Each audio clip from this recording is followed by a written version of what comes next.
जय माता दी दोस्तों, आने वाले करवा चौथ व्रत के लिए आप सभी माताओं बहनों को ढेर सारी शुभकामनाएं। भगवान श्री हरि विष्णु आपकी जोड़ी हमेशा सलामत रखें और आप जीवन पर्यंत करवा चौथ का जो व्रत है वो अपने पति की लंबी आयु के लिए करती रहें, यही कामना करती हूँ। और इसी कामना के साथ आज का जो वीडियो है वो मैं शुरू कर रही हूँ। दोस्तों, आज के वीडियो में मैं बात करने वाली हूँ करवा चौथ व्रत जो है वो मासिक धर्म में किस प्रकार से करना चाहिए, पूजा करनी चाहिए या नहीं करना चाहिए। और बहुत सारे बहनों का ये भी प्रश्न आता है कि दीदी आज ही पीरियड्स आ गया है हमें, तो अब हम पूजा करें, नए वस्त्र पहने या ना पहने, किस प्रकार से हमें करना चाहिए। तो आज की वीडियो में सारा कुछ बहुत ही डिटेल से बात जो है वो करने वाली हूँ, ताकि आप सबको बहुत ही अच्छे से सारी चीज़ें जो है वो समझ में आ जाए। देखिए, सबसे पहले मैं बोलना चाहूँगी कि जो करवा चौथ व्रत है वो साल में एक बार आता है, ये आप सबको पता है।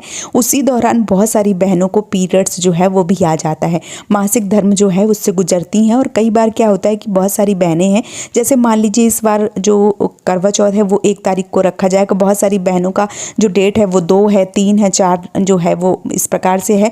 लेकिन क्या होता है कि जब वो दिमाग में वो टेंशन ले लेती हैं कि हाय मेरा करवा चौथ इस बार कैसे होगा, कहीं मुझे पीरियड्स ना आ जाए, तो यकीनन वो चीज़ जो है वो हो जाती है। क्योंकि आप दिमाग में वो जो चीज़ें हैं वो बैठा के रखी हैं कि मतलब ऐसे हो ना जाए, ऐसे हो ना जाए। वो जब मतलब चिंता बहुत ज़्यादा करेंगी या यूँ कहूँ कि अपने ऊपर लोड ज़्यादा लेंगी, तो फिर हो सकता है कि वो चीज़ें नहीं हो रही हों, फिर भी वो हो जाती हैं।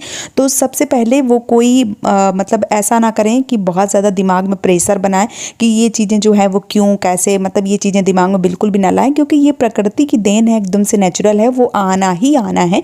ये कोई हुआ ये मतलब दिमाग में बिल्कुल भी ना बनावें। और ये अपने हाथ की बात नहीं है कि नहीं हमारे हाथ में है और ये ऐसे कैसे हो गया, मतलब दुनियादारी जो है वो दिमाग में ना लाएं। पीरियड्स अगर आ गया है कोई दिक्कत नहीं है, अगर आ गया है तो कोई बात नहीं है। आप पूरे साजो सज्जा के साथ तैयार हो जाइए। पूरा मतलब आपने, क्योंकि तैयारी पहले से बहुत सारी बहनें करके रखी हैं, चाहे वो सास की थाली हो गई या अपने लिए मेकअप ज्वेलरी है, सारा कुछ अगर आपने ले रखा है तो कोई दिक्कत नहीं है। आप पूरी विधिवत तरीके से व्रत जो है वो कर सकती हैं। व्रत बिल्कुल भी ना छोड़ें, व्रत करें। उसके बाद क्या करें, अगर आपने नई साड़ी, नए वस्त्र, नए परिधान जो भी आपने खरीद के रखे हैं वो पहन ले। वैसे हमारे यहाँ की परंपरा ऐसी है कि मतलब जब पीरियड्स आ जाता है तो नई कोरी साड़ी नहीं पहनी जाती है, लेकिन अगर आपके यहाँ ऐसा होता है तो आप पहन सकते हैं। मतलब नई एक प्रकार से, कैसे मैं बताऊं, क्या होता है कि कई बार जैसे हम साड़ियां लेते हैं तो वहीं पे पहन के देख लेते हैं कि देखो मेरे ऊपर अच्छी लग रही है या नहीं लग रही है।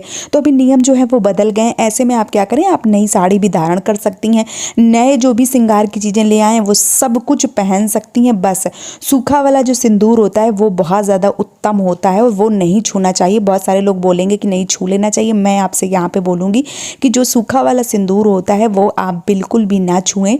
हाँ, अपने मतलब साड़ी का जो पल्लू होता है उसमें माता पार्वती से, आप जैसे 2 लोग पूजा कर रही हैं तो उनसे लेके आप अपने जो साड़ी का पल्लू उसमें बांध लें। फिर जब आप स्नान कर लें, जब आपका पीरियड्स चला जाए, तो आप श्रृंगार जो है वो मतलब सिंदूर जो है वो लगा सकती हैं।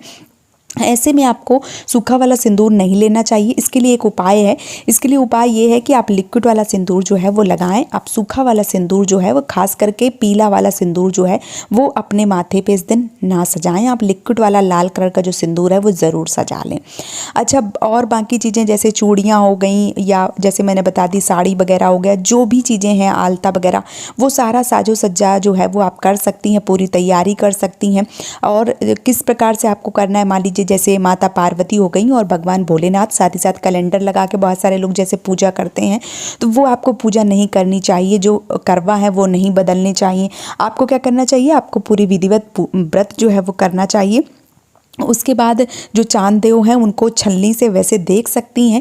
अर्घ नहीं देना है तो अर्घ के लिए क्या करें, आप अर्घ के लिए अगर आपके मान लीजिए 2 दरानी जेठानी है, सास हैं या कोई भी आपके पड़ोसी हैं, क्योंकि कई बार फ्लैटों में बहुत सारी बहनें इकट्ठा करती हैं पूजा, तो उनसे अर्घ दिलवा दीजिए। अगर ऐसा नहीं हो पा रहा है तो आप अपने पति के हाथों से भी अर्घ जो है वो दिलवा सकती हैं। इसमें कोई भी मतभेद जो है वो नहीं है, क्योंकि देखिए समय के अनुसार जब कोई नहीं होता है तो हमें करना ही पड़ता है। इसलिए आप अपने पति के हाथों से चंद्र पितृदेव को अर्घ जो है वो दिलवा दीजिए, लेकिन पूजा जो है वो ना करें, भगवान से मानस पूजा करें, भगवान को प्रणाम करें, अपना विधिवत तरीके से तैयार हो जाएं, व्रत कर लें और अर्घ जो है वो पति के हाथों से दिलवा दें।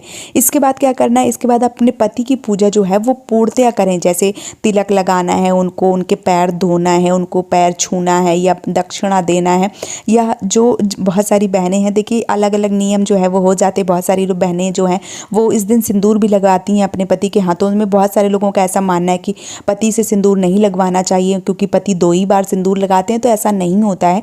सौभाग्य की बातें होती हैं, पति जब सिंदूर लगाते हैं तो सौभाग्य की निशानी होती है। और जब हम बड़े बड़े त्यौहार जैसे तीज हो गया, करवा चौथ हो गया, वट सावित्री हो गया, इन त्योहारों में अगर हम पति के हाथों से जो सिंदूर है वो लगवाते हैं, ऐसा नहीं है कि मतलब आप सबके सामने, देखिए सिंदूर जो होता है वो थोड़ा सा छुपा के लगाया जाता है क्योंकि इसकी अलग ही महत्वता जो है वो होती है। अगर आप अपने पति के हाथों से लगवाती हैं तो इसमें विचार नहीं है, आप लगवा सकती हैं क्योंकि पति और पत्नी में प्रेम बढ़ता है अगर आप सिंदूर लगवाती हैं तो। अगर आपके मन में ये चीज़ें हैं कि नहीं पति सिर्फ 2 ही बार सिंदूर भरता है, मान लीजिए शादी में और आपके मरने के बाद, ऐसा नहीं होता है। अगर आप भरवाती हैं सिंदूर तो बिल्कुल भरवा सकती हैं, पति और पत्नी में प्रेम बढ़ता है। और क्या पता कि मतलब सिंदूर पति लगा रहे हैं उस जमाने में जब हम मरे हैं, तो लगा भी रहे हैं कि नहीं लगा रहे हैं वो तो राम जाने क्या होगा। लेकिन जो चीज़ें हैं हम उनको क्यों ना एंजॉय करें, जो चीज़ें हैं उनको हम मतलब अपने जीवन में क्यों ना संभालें, क्यों ना लागू करें। तो अगर भर रहे हैं सिंदूर आप लगवा सकती हैं, उसमें कोई दिक्कत जो है वो नहीं है।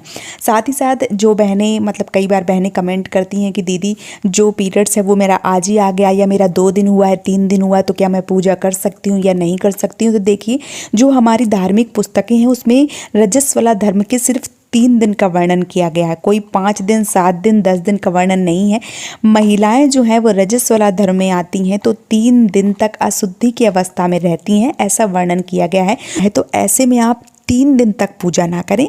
3 दिन के बाद, मान लीजिए कि 3 दिन हो गए हैं, आपने बाल धुल लिए हैं, तो आप महादेव की पूजा ना करें, माता पार्वती की पूजा कर लें और अर्घ जो है वो भी दे सकती हैं, कोई दिक्कत जो है वो नहीं है।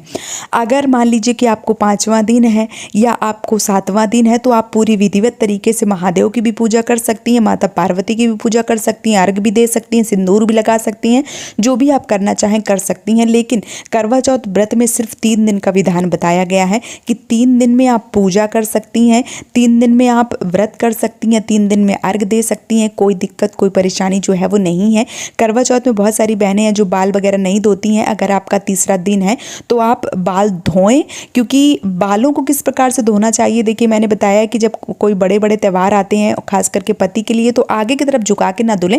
बाकी जैसे मान लीजिए आप मन में ऐसा लाइए कि आप किसी नीर में, किसी सरोवर में स्नान कर रही हैं, तो आप घर पे बाल्टी से, बकेट से स्नान करें, तो डब्बा जो है वो भर के अपने सर से और पूरा स्नान जो है वो करें, इसमें कोई भी दोष जो है वो नहीं लगता है। तो आप बाकायदा अच्छे से स्नान करें, अच्छे से बालों को धुलें और पूरी विधिवत तरीके से सारी चीज़ें जो है वो कर सकती हैं, इसमें कोई भी दोष जो है वो नहीं है। बाकी सारी बहनें जो हैं वो जानती हैं कि पीरियड्स जो है वो एकदम से नेचुरल है, उसको आना ही आना है और इसमें हम कुछ नहीं कर सकते हैं।